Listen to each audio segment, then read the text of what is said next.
ஈரானின் உச்ச தலைவராக பதவியேற்ற ஒரே நாளில் மொஜ்தபா கமேனி காயமடைந்திருப்பதாக தகவல்கள் வெளியாகியுள்ளது. அதேபோல் நீண்டகால போருக்கு தயாராக இருப்பதாக ஈரான் அறிவித்துள்ளது. அமெரிக்கா, இஸ்ரேல் மற்றும் ஈரானுக்கு இடையேயான போர் இன்று 12வது நாளாக நீட்டிக்கிறது. அமெரிக்க, இஸ்ரேல் படைகளின் தாக்குதலுக்கு ஈரான் தொடர்ந்து பதிலடி தாக்குதல் நடத்தி வருகிறது. இஸ்ரேலின் ஜெருசலமில் நேற்று காலையிலிருந்து அபாய எச்சரிக்கை சைரன்கள் ஒலித்தன. டெல் அவிவ் நகரில் பல இடங்களில் குண்டுகள் வெடித்தன.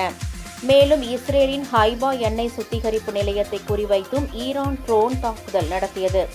இதனிடையே ஈரானின் புதிய உச்ச தலைவராக நேற்று முன்தினம் பதவியேற்ற மொஜ்தபா கமேனி காயமடைந்திருப்பதாக தகவல் வெளியாகியுள்ளது. ஈரான் தொலைக்காட்சி வெளியிட்ட செய்தியில் மொஜ்தபா எதிரிகளால் காயமடைந்ததாக குறிப்பிட்டுள்ளது.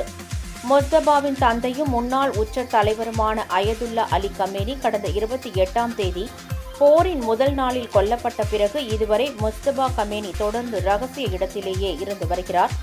இதுவரை அவர் பொதுவெளியில் தோன்றவில்லை. இந்நிலையில் அயதுல்லாவுக்கு பிறகு ஈரானின் உச்ச தலைவராக யார் வந்தாலும் அவரையும் கொல்வோம் என இஸ்ரேல் ஏற்கனவே கூறியிருந்தது குறிப்பிடத்தக்கது.